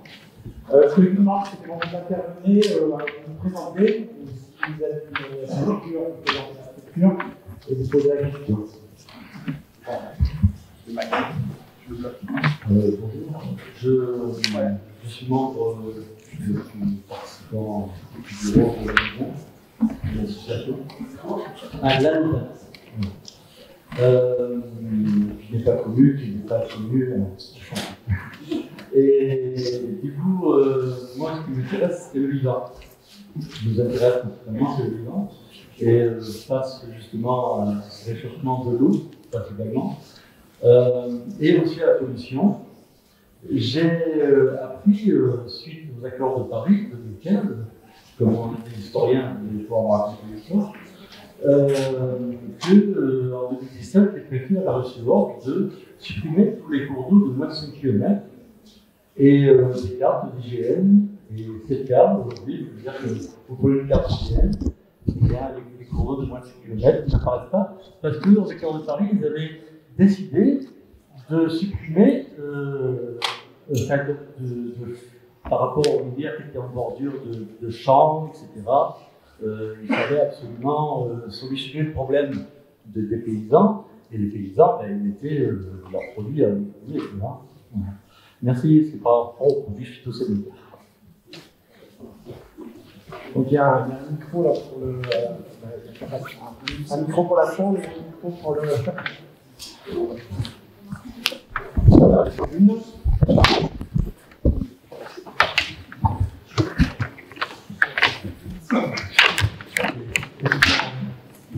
Merci. Enfin, en tout cas, ce que je peux vous en dire, non, il n'y a pas eu d'accord pour supprimer des cours d'eau. Enfin, ça, en tout cas, on n'a jamais vu rien de tel. Peut-être le sujet auquel vous faites référence, c'est la question de. Alors, c'est une réglementation qui est liée à l'usage des produits phytosanitaires, enfin, communément des pesticides, qui impose, en tout cas, d'avoir la mise en place de bandes enherbées de 5 mètres de long de part et d'autre des cours d'eau. Et ce qui a été, dans un souci de praticité, ce qui a été discuté, c'est de pouvoir utiliser la carte IGN avec les traits soit en continu, soit les traits en discontinu. Et c'est sur cette base-là que les agriculteurs doivent mettre en place des bandes enherbées de façon à éviter la pollution du milieu par de l'épandage de produits phytosanitaires. C'était pas ça le problème, c'est les chevelus qui ont disparu en zone méditerranéenne et ils sont souvent à sec. Il s'agissait je crois, la question de monsieur, des chevelus qui ont disparu des cartes, qui sont des cours d'eau souvent à sec et qu'on change de projet, quoi, ça. D'accord. Je peux compléter peut-être. Je pense qu'on a fait allusion à quelque chose qui est très réglementaire, c'est-à-dire la définition même qu'on peut porter à un cours d'eau, ce que c'est qu'un cours d'eau. Et cette réflexion elle a été portée, je ne sais pas si c'est en 2017, mais ça doit correspondre à peu près. C'est-à-dire qu'en fait, l'approche elle est purement réglementaire, c'est-à-dire que quand on a un statut de cours d'eau, on est soumis à la réglementation. Donc, voilà. Quelle définition on donne à un cours d'eau? Est-ce que c'est le lieu qui a de la faune, par exemple, ou si c'est autre chose, je ne sais pas. Enfin, cette réflexion nous est venue un petit peu comme ça. C'est vrai que la question, elle peut paraître bête, mais finalement, la définition même d'un cours d'eau, personne n'est arrivé à le définir. Et surtout que c'était une approche réglementaire extrêmement importante, puisque ça demandait à être autorisé ou à déclarer quand on avait ce qu'on appelle les IOTA sur une intervention sur un cours d'eau, des travaux, une activité. Donc, cette réflexion elle a été portée. Je pars sous votre couvert parce que vous connaissez sûrement mieux le dossier que moi. Elle a été portée à l'échelle nationale. La définition elle a été donnée un petit peu quand même assez rapidement. Mais en fait, il fallait bien partir de quelque chose. Donc, on avait des choses comme marquer, par exemple, l'existence d'une source. Et puis, à partir de là, on a effectivement levé un certain nombre de parties de cours d'eau. Alors, ce n'est pas des cours d'eau généralement qui ont des intérêts très très forts, mais ça peut être des fossés. Par exemple, il y a des régions où il y avait un certain nombre de fossés qui existaient, qui étaient considérés comme des cours d'eau. Donc voilà. Donc l'approche elle est vraiment très réglementaire. Ils n'ont pas forcément disparu des cartes et de l'intérêt qu'on peut y porter. Par contre, voilà, c'est simplement savoir si vous intervenez dessus, si vous êtes autorisé ou déclaré. Vous pouvez peut-être compléter. C'est pas ma partie. Non, mais on s'éloigne un petit peu en fait du sujet ressources en eau, mais en effet, il faut bien distinguer en fait ce que c'est qu'un cours d'eau. Et en effet, un cours d'eau, il y a un certain nombre de définitions de ce qu'est un cours d'eau, notamment la présence d'une source, d'un écoulement permanent.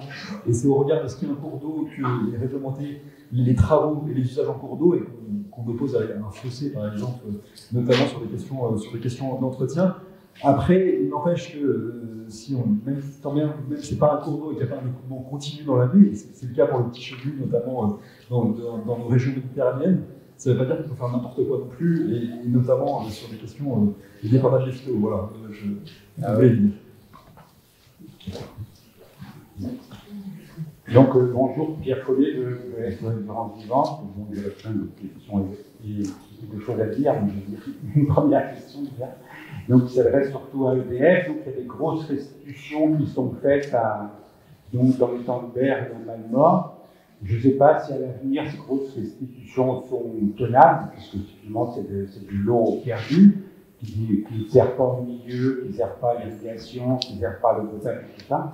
Donc je ne sais pas si on ne peut pas envisager à terme une modification finalement, peut-être ne plus rendre l'eau dans le milieu à différents endroits de la Durance et qui pourra servir aussi à d'autres usages. C'est de l'eau à l'injus. Excusez-moi, je n'ai pas d'autorisation, mais je remercie tous les intervenants, mais j'ai été un petit peu agacée par l'autosatisfaction et des délais qu'on sort. Ce qu'on lève, c'est. Non, mais oui, il faut quand même regarder les choses en face.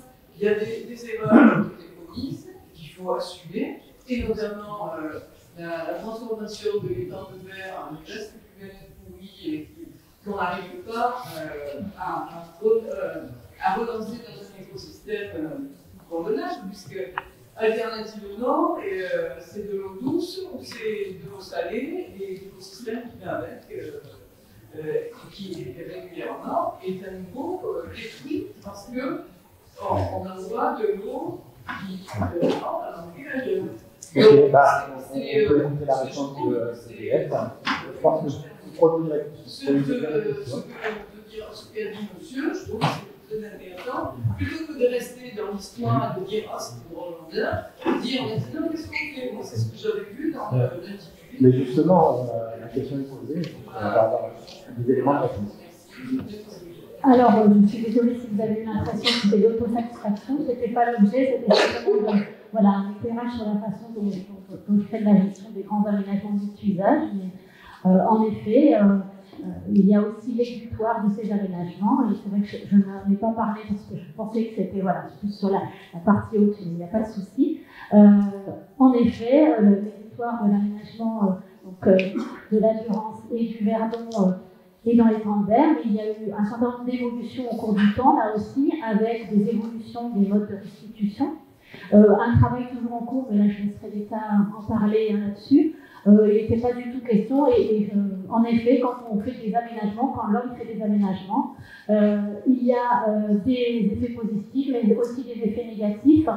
Voilà, donc c'était pas du tout de dire voilà.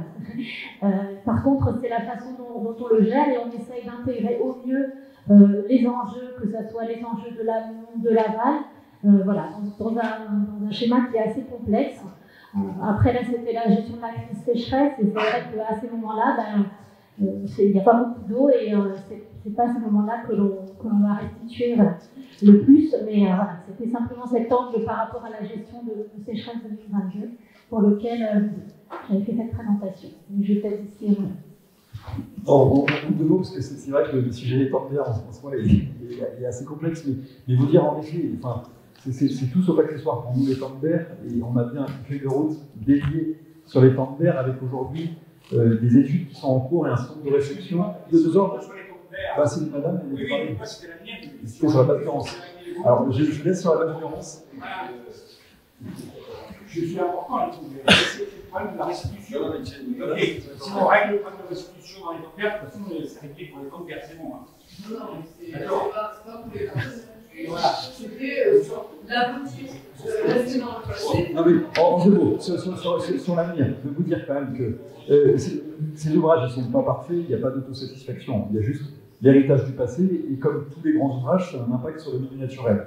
Et aujourd'hui, il y a des réflexions qui sont en cours de se dire comment on peut mieux utiliser cette eau à des périodes où on en a besoin, avec un certain nombre notamment d'utilisation des canaux agricoles pour sécuriser la nappe de la Crau, par exemple. Ça, on a un mécanisme naturel qui nous permet d'alimenter de l'eau, et ces mécanismes qui pourraient avoir un effet sur l'élimination des rejets en basse Durance d'une part, et d'autre part sur l'alimentation, enfin en tout cas les rejets en eau sur l'étang de mer qui doivent être limités absolument à un certain volume pour permettre à l'écosystème de l'étang de mer de pouvoir perdurer. Donc ces réflexions sont vraiment en cours Et pour le coup, c'est la réflexion qui nous amène sur, là encore, un tournant à 5-10 ans, parce qu'il y a potentiellement des créations d'ouvrages ailleurs. Mais en tout cas, pour nous, ce qui s'est passé en 2022 ne peut que nous pousser à accélérer sur ce type de solutions plus structurelles.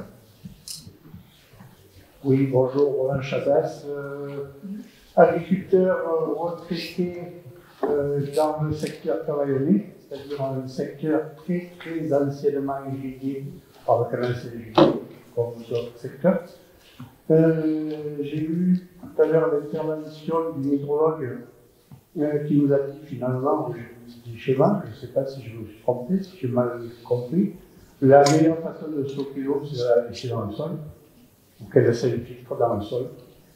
Et j'ai entendu aussi, et je connais ça puisque je suis au canal Saint-Julier, la modernisation des canaux pour économiser l'énergie. Cette année, en 2022, on nous a fait économiser de l'eau. Est-ce qu'on nous a fait économiser de l'eau? Est-ce qu'on a eu des répercussions sur les cultures? Peut-être pas. Par contre, je ne pense pas que ce soit une irrigation moderne, goutte à goutte, à l'aspersion, avec beaucoup d'évaporation, qui va amener de l'eau dans le sol, dans les réserves. Parce que chez nous, on a quand même une végétation en bord de route, on a quand même beaucoup d'espace vert, certains vont baptiser ça le bocage provençal, et ce n'est pas le goutte à goutte qui va l'arranger. Qu'il y ait des conflits d'usage avec le tourisme, on le comprend très bien. Que nos zones irriguées historiquement soient maintenant imperméabilisées par des hangars. Je suis arrivé, certains doivent savoir ce que je pense de la Voguette, des aménagements de zones historiquement irriguées qui ont fait la richesse de notre département du Vaucluse. Maintenant, si c'est pour faire de la logistique, j'aimerais avoir l'avis de l'État, des aménageurs, sur est-ce qu'on doit supprimer ce que nos ancêtres ont fait. Merci.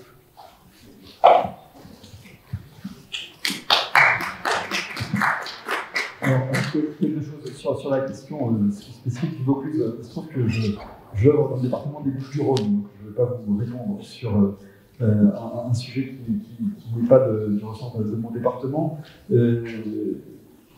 Peut-être, enfin, tout simplement, deux choses, et là encore, on est sur un sujet qui est un tout petit peu distinct. Le premier, c'est la question de la modernisation, mais ça presque Jérôme Étranger pourra vous le dire mieux que moi, c'est un vrai sujet, mais on a aussi ce sujet des habilités positives des canaux sur le milieu naturel. Et pour le coup, la Pro est un parfait exemple de se dire, voilà, une utilisation qui n'est peut-être pas la plus efficace de l'eau, parce qu'on met des quantités d'eau extrêmement importantes, mais pour autant, on a des habilités importantes d'un point de vue agricole, parce que c'est ce qui nous permet de faire du foin de pro, d'un point de vue environnemental, parce que c'est ce qui permet aussi d'avoir des paysages et une biodiversité très, très particulière, et des habilités aussi pour une ressource en eau, parce que finalement, la nappe de la Pro, c'est un peu un château d'eau qui est souterrain et qui nous permet après d'avoir un certain nombre d'usages. Donc ça, évidemment, il faut le prendre en considération dans les projets qu'on peut avoir de modernisation. Sur la question de l'imperméabilisation, c'est bien aujourd'hui un sujet important et vraiment une préoccupation. Et voilà, c'est tous les sujets autour de l'utilisation plus sobre du foncier et dans la discussion qu'on a avec les collectivités sur le fait de réussir à avoir des modes de développement qui soient beaucoup plus sobres en foncier qu'ils ont pu l'être par le passé.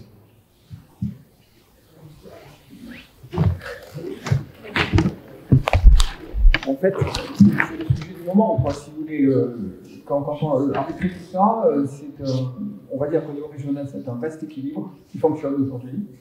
Et là-dedans, par rapport aux futures évolutions climatiques, par rapport aux évolutions de l'environnement, les emprises des villes, des villages, ainsi de suite, si vous voulez, qui s'agrandissent, il est certain que, si vous voulez, c'est le sujet, quoi. Hein, donc, et toutes les idées sont bonnes, du côté, si vous voulez, de la CED, de notre côté, on est des francs partisans, je dirais, de conserver quand même des irrigations dites gravitaires pour permettre notre environnement. Si vous voulez, dans les villages, toutes les zones qui sont sécurisées par la Durance, on a, vous prenez Château-Renard, vous prenez n'importe quelle ville, tout un tas de verdures qui sont grâce à l'arrivée de l'eau, si vous voulez. Et toute la question, elle est dans ces évolutions, c'est d'anticiper un petit peu, en termes de recherche, si vous voulez, comment on peut réguler et adapter, si vous voulez, cette orientation, quoi. Du côté agricole, il y a la modernisation aussi qui joue, parce qu'on part de plus en plus sur des zones où il y a des difficultés d'alimentation, plutôt d'aller goutte à goutte, dans des cultures maraîchères qui s'orientent vers là. Les prises de gros, si vous voulez, c'est l'irrigation traditionnelle par immersion, par submersion.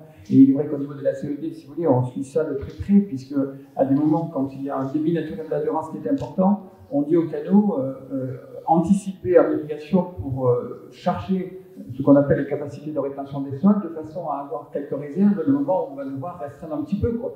Et si vous voulez, ça fait partie de nos préoccupations permanentes, quoi. Et je crois que avec l'État, tout au moins les services de l'État, si vous voulez, on partage tout ça. Mais c'est vrai que, comment je pourrais dire, c'est le sujet du moment. Je suis complètement d'accord avec vous. Et il est vrai qu'il faut y travailler encore dessus, et puis optimiser, quoi. Clément Garnier, du réseau d'épargne marseillais. Un autre enjeu important, c'est l'électricité. Finalement, on n'a pas énormément parlé de production d'électricité, bien que l'hydroélectricité est une source importante d'électricité dans la région. Donc là, c'était le sens de ma question. Dans le scénario où l'année 2022 devient la norme en 2050, étant donné que l'année dernière, on a eu moins 60% de production d'hydroélectricité, en fait, quel est le pourcentage en moyenne, dans une année normale, d'électricité consommée en PACA qui provient de ces barrages hydroélectriques? Et du coup, donc, en arrière-fond, le sens de ma question, c'est quelle est la proportion de cette électricité que nous allons donc compenser à l'horizon 2050, dans une perspective où on a moins 60% de la production d'électricité par an.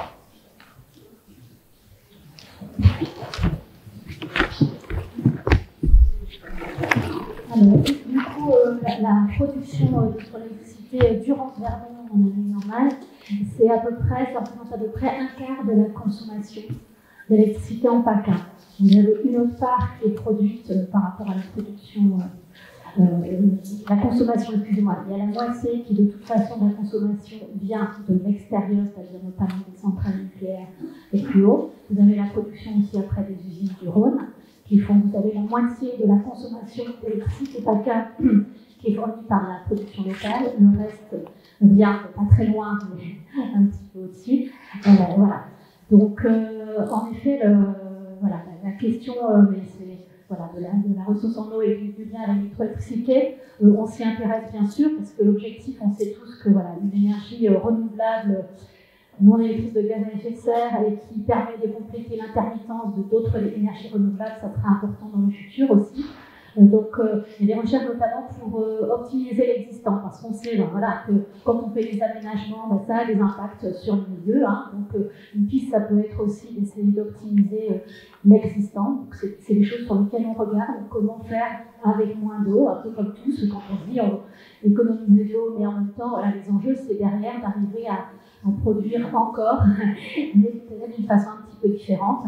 Et après, ce qu'il faut voir aussi, c'est que même si on aura moins d'eau dans le futur, des aménagements hydroélectriques tels que cela avec des stocks d'eau adossés, c'est vraiment intéressant justement par rapport à répondre aux pointes de consommation. Donc il y a la partie production, quand on dit c'est un quart, etc. Mais il y a un autre enjeu que l'on ne voit pas forcément et qui est du coup pas quantitatif, mais c'est plutôt, on va dire, le fait qu'on a des aménagements qui sont très rapidement mobilisables.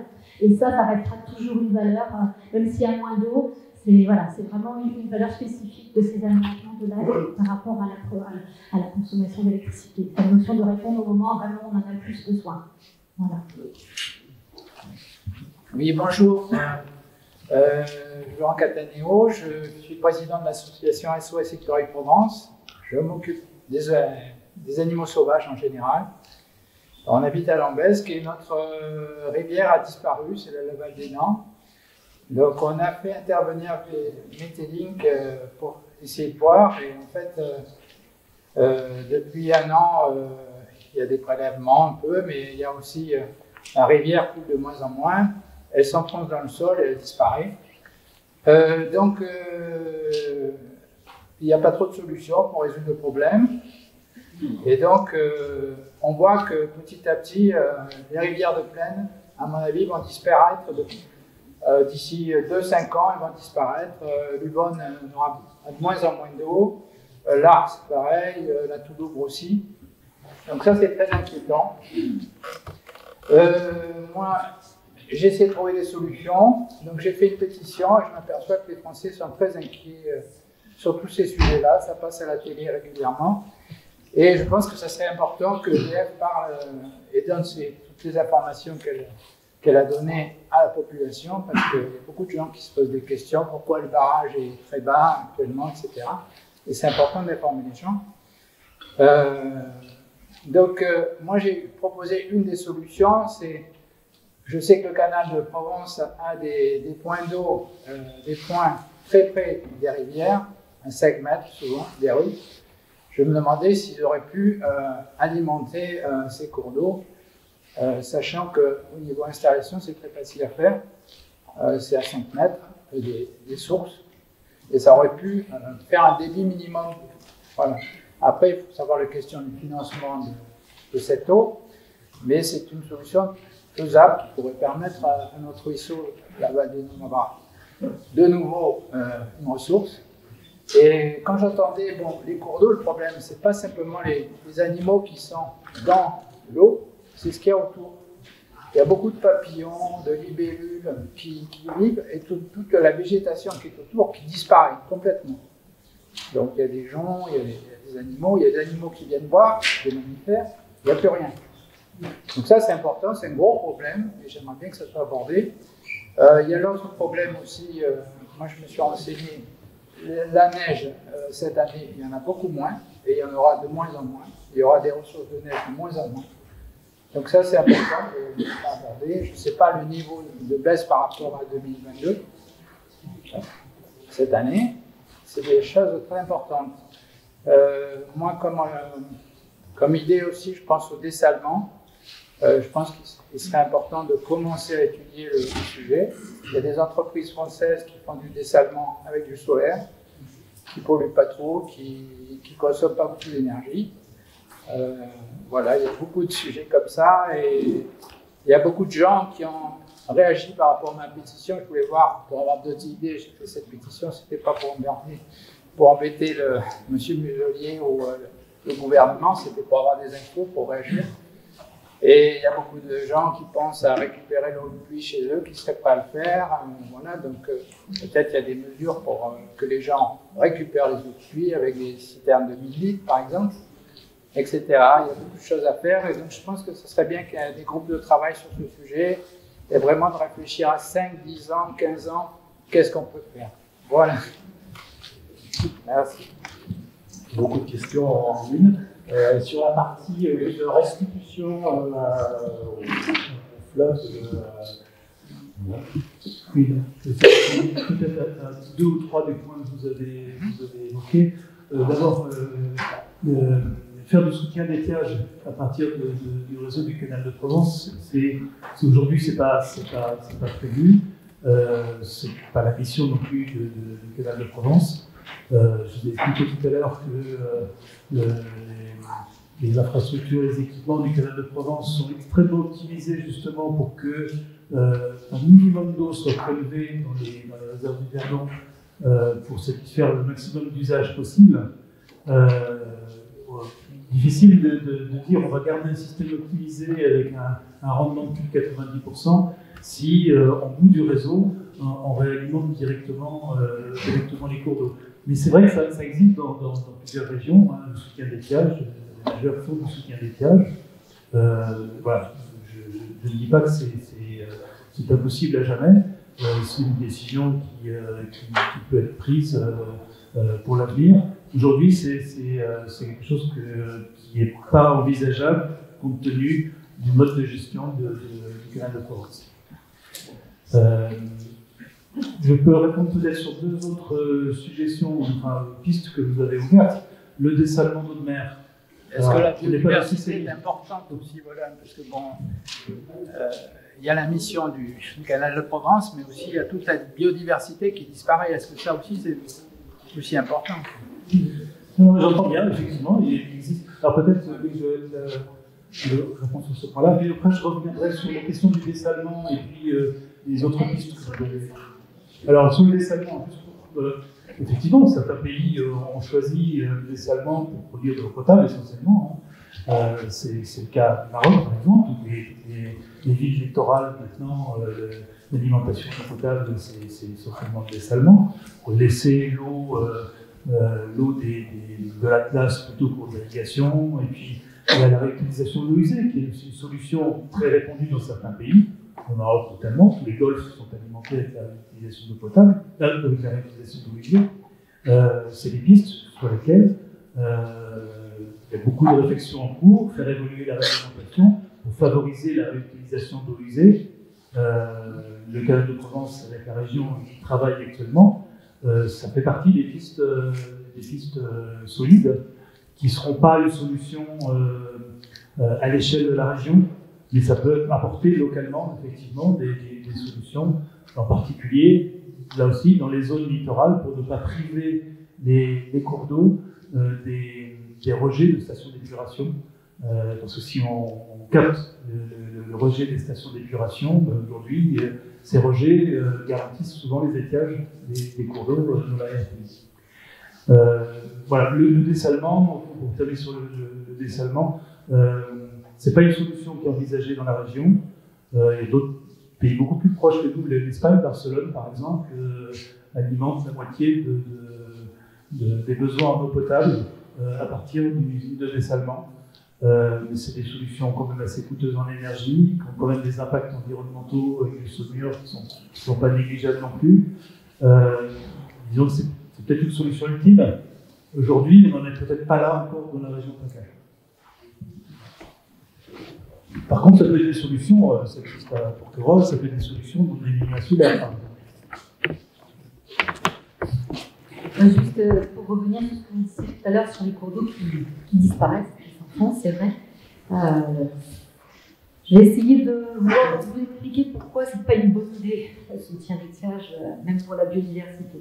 C'est que, en fait, donc on a ces fameux cours d'eau qui aujourd'hui ont de moins en moins d'eau. La sécheresse les impacte. Donc c'est leur alimentation naturelle qui est perturbée. C'est-à-dire que les sources coulent moins. Il y a moins d'eau dans les nappes, il y a moins d'eau dans les casques. Petit à petit, on a cette baisse rapide, extrêmement rapide et beaucoup trop rapide, avec des impacts donc très forts qui font que les espèces n'ont pas le temps de s'adapter, c'est vrai. Quand on a des modifications climatiques qui ont déjà eu lieu dans le temps sur plusieurs centaines d'années, on sait que les espèces s'adaptent, c'est-à-dire qu'elles vont aller vers des endroits où elles vont retrouver de l'eau, où elles vont retrouver leur cycle de vie, elles vont peut-être disparaître de certains endroits mais se réadapter ailleurs. Ce n'est pas le cas aujourd'hui parce que les modifications climatiques sont extrêmement rapides. Et donc les espèces se retrouvent effectivement, la biodiversité est en chute libre. Maintenant, ramener de l'eau sur ces territoires qui naturellement n'en ont plus, c'est très compliqué parce que, comme on l'a vu tout à l'heure, la fameuse goutte d'eau, elle n'est pas génération spontanée. Elle arrive de quelque part et elle va quelque part. Si on la met aujourd'hui sur la Toulouse ou sur la Val du Nord, elle viendra du vers d'eau. L'homme la dévie déjà de son lit. Alors je ne comprends pas pourquoi on a le droit de la dévier, on n'a pas le droit de la remettre ailleurs. Mais parce que justement, c'est ce qu'expliquait M. Brun, c'est qu'on a des vies, mais on essaye d'avoir des usages qui sont le plus. Mais il ne faut rien faire. On détruit tout ce qu'a fait le canal de Provence. Non, en fait, le canal il a été créé, vous l'avez bien rappelé, pour un certain usage. C'est les usages, l'eau potable et l'irrigation. L'usage biodiversité. L'histoire de la goutte d'eau, alors. Mais en fait, ramener de l'eau sur un milieu qui n'en a plus naturellement, c'est faire une espèce de shadow, c'est-à-dire qu'on prend de l'eau à un endroit, on va dire ailleurs, alors que normalement c'est ce que fait le canal de Provence tout le temps. Oui, mais dans une gestion adaptée pour les usages. Donc, voilà, aujourd'hui la situation elle est complexe parce que les espèces ont beaucoup de mal à s'adapter à ces nouvelles situations. Mais pour autant, il faut toujours garder à l'esprit que les milieux du Verdon, par exemple, ont besoin qu'on leur prélève le moins d'eau possible. C'est-à-dire qu'on reste dans le cadre de ce qui était prévu au départ, en essayant de le gérer le plus précisément possible. Sur le dessalement, bien évidemment, vous l'avez rappelé, c'est des solutions qui sont assez...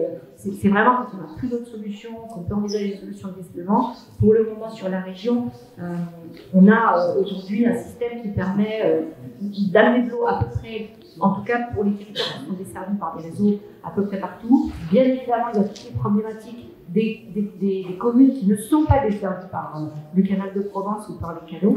Et donc, il y a des territoires aujourd'hui qui ont des coupures d'eau, et on l'a bien vu l'été dernier, où il faudra trouver des solutions de sécurisation, et pour lesquelles c'est très compliqué sur les sources locales. Il y a encore un panneau. Voilà. Là, j'avais encore trois demandes de prise de parole, 4 demandes de prise de parole. On reparlera de ça, il y a la deuxième table ronde cet après-midi, donc les gens qui se sont manifestés, je laisserai une question après. Les gens qui sont manifestés auront la priorité tout à l'heure pour parler. Et voilà, on a encore 5 minutes. Donc, je vais être assez rapide sur le soutien des cages. Effectivement, il y a une question qui est fondamentale, c'est que un des systèmes qui soutient le mieux les étiages, c'est quand même les masses d'eau souterrains, les aquifères souterrains. Et à l'heure actuelle, moins en moins. Ah oui, ils sont toujours là. Par contre, ils sont moins remplis et ils sont surtout beaucoup prélevés. Et à l'heure actuelle, une des questions, alors, on parle des ouvrages, effectivement, des dérivations de l'eau sur les cours d'eau. Il y a très peu de réflexion portée au prélèvement qu'on fait sur les masses d'eau et au débit, finalement, qu'on laisse au cours d'eau ou ruisseau. Et ça, c'est une question fondamentale, puisque à l'heure actuelle, on a ces grosses masses d'eau qui sont partagées des fois à différentes échelles, à des territoires immenses. Le plateau Pergers, par exemple, c'est des questions qui sont relatives au Verdon, qui sont relatives au Var, qui sont relatives au Var, le département. Donc c'est une échelle complètement différente et c'est des questions qui vont être fondamentales. À l'heure actuelle, un hydrogéologue, il regarde la masse d'eau disponible, il regarde très peu l'impact qu'il peut y avoir sur le débordement de ces nappes. Et nous, pour nous, le débordement de ces nappes, c'est vraiment là où le soutien d'étiage, c'est là où est la résistance ou la résilience de ces milieux-là. C'est sûr qu'il faut travailler sur tous les sujets. À l'heure actuelle, on a un gâteau finalement qui est un petit peu plié quand même, sans réserve, au travers notamment des forages. Alors des usages, si vous voulez, c'est qu'on a un robinet qu'on ouvre, on perd un petit peu la réflexion qu'on peut porter à l'usage qu'on fait de la ressource. C'est un petit peu le cas sur les forages. Et c'est comme ça qu'on a des comportements un peu déviants. Donc il y a probablement un effort aussi à faire sur les forages privés, à mieux les comprendre, à mieux comprendre aussi le fonctionnement de ces cartes et à mieux gérer finalement ce qu'on prélève dans un gâteau qui nous appartient à tous, quoi. Il faut que la question soit très courte. Il est simplement, je voulais remercier les FFE de cette journée qui est exceptionnelle. Je suis un ancien ingénieur. Et je propose je fais 2 réflexions. J'ai assisté à une manifestation sur l'eau récemment et je notais des contre-vérités qui étaient précisées à ces moments-là.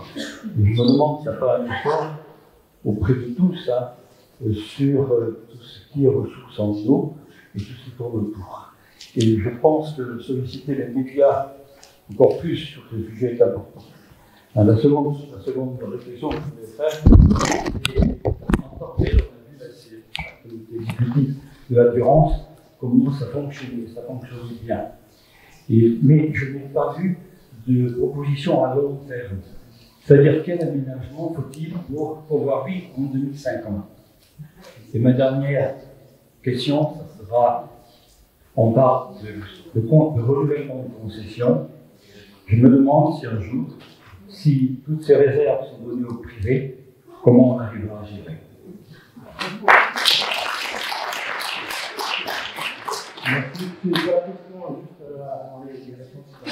La question des solutions à long terme, c'est justement le thème de la table ronde de cet après-midi. Du coup, je ne vais pas la dévoiler. Non, peut-être juste un point, en tout cas, deux points de réflexion importants. Le premier, je le redis, c'est qu'il faut se reposer la question des usages. Quand même, aujourd'hui, on a développé un certain nombre d'usages sur lesquels il faut les re-questionner en termes de sobriété. Il y a des choses qui étaient possibles pendant une vingtaine, trentaine d'années, qui ne seront peut-être moins sur les 30 ans à venir. Il ne faut vraiment pas voilà, avant de regarder la ressource, il faut aussi se reposer la question des usages.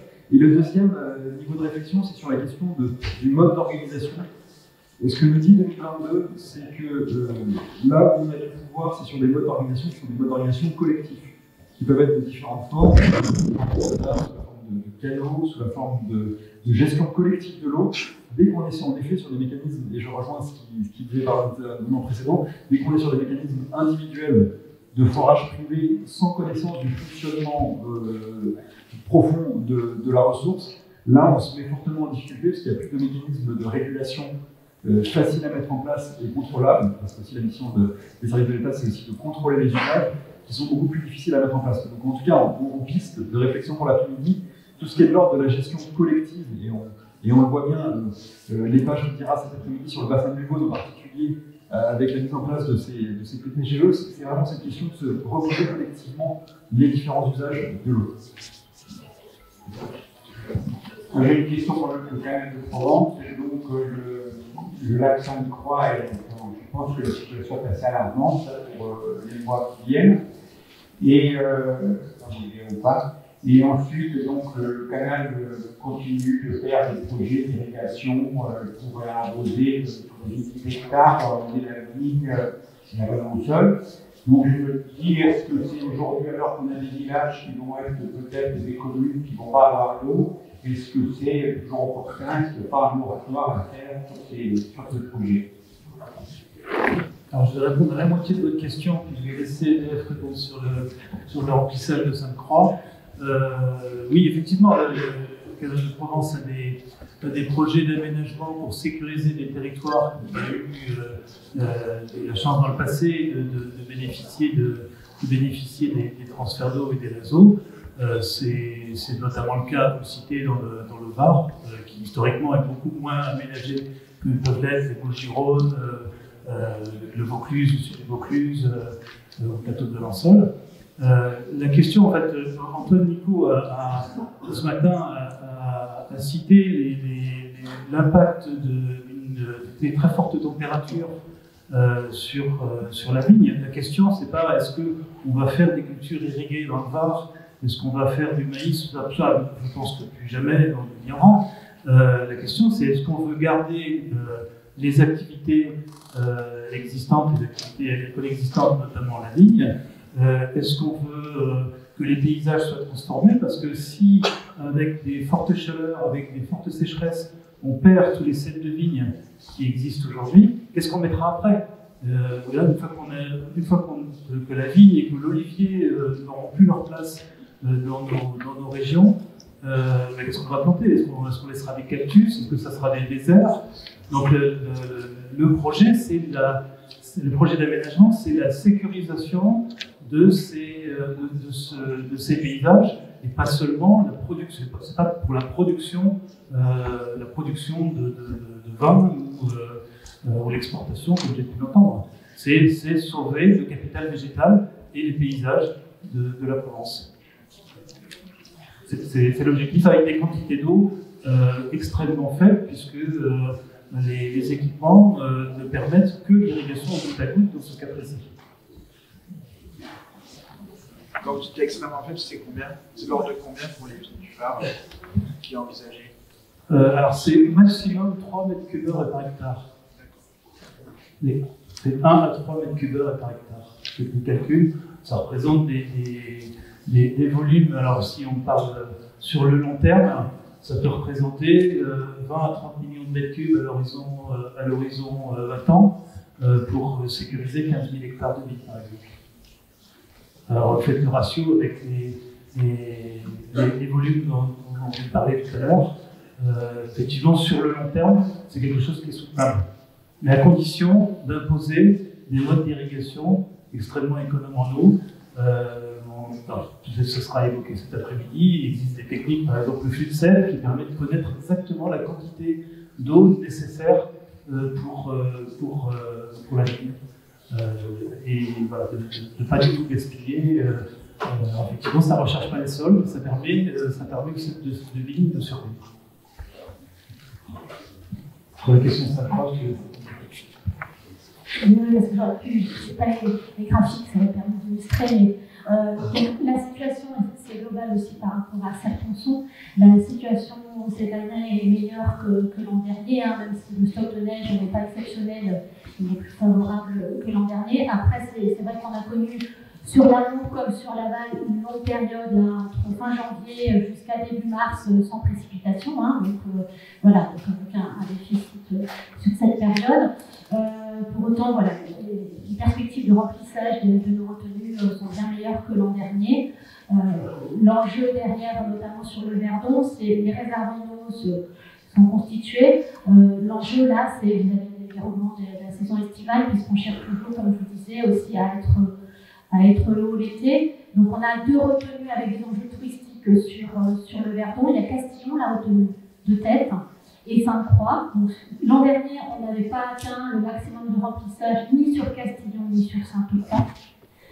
Cette année, il n'y aura pas de difficulté pour le remplissage à sa cote maximale à Castillon. Et une partie du stock de neige qui est en amont de Castillon va aussi être transitée par nos aménagements pour le remplissage de Sainte-Croix. Voilà. Après, ça va dépendre beaucoup pour Sainte-Croix aussi de ce printemps et de la fonte des neiges, mais en tout cas, voilà, la situation est plus favorable. Voilà. On peut suivre avec des. Excusez-moi, j'en profite parce que je me permets, parce que j'ai pas pensé en parler, comment on gère quand je parlais de la gestion. En fait, on s'appuie sur, c'est quand même intéressant, un réseau de mesures à la fois, donc c'est des collègues qui sont à Grenoble, des hydrométéorologues, qui s'appuient sur un propre réseau de mesures ADF pour tout ce qui est température, pluviométrie et puis aussi la neige. Ils font des partenariats avec Météo France et aussi les services de l'Adréal qui font des mesures de critique. Voilà, il y a des réseaux partagés. Donc ça permet de suivre au fur et à mesure de la saison l'évolution notamment du stock de neige, aussi des précipitations, des températures, puisqu'on disait tous que voilà, on voit que c'est les températures aussi qui évoluent. Et donc ça permet de faire des prévisions d'apport aux retenues. On va actualiser tous les 15 jours en phase de remplissage pour intégrer le fait, voilà, par exemple, si la fonte va commencer, c'est des choses qui permettent d'essayer d'appréhender au mieux les trajectoires de remplissage des lacs qui sont adaptées parce que voilà, il faut rester modeste. On travaille avec la nature et donc on ne sait pas ce qui va arriver dans les 3 prochains mois, donc on essaie de se préparer à tous les scénarios possibles. Et ce qu'on fait, excusez-moi, pour intégrer justement, on parlait tout à l'heure du changement climatique et je crois que c'était au début en bas qui montrait l'évolution des températures. On intègre le fait en effet que depuis les années 90, on n'a pas les mêmes températures de l'air que par le passé.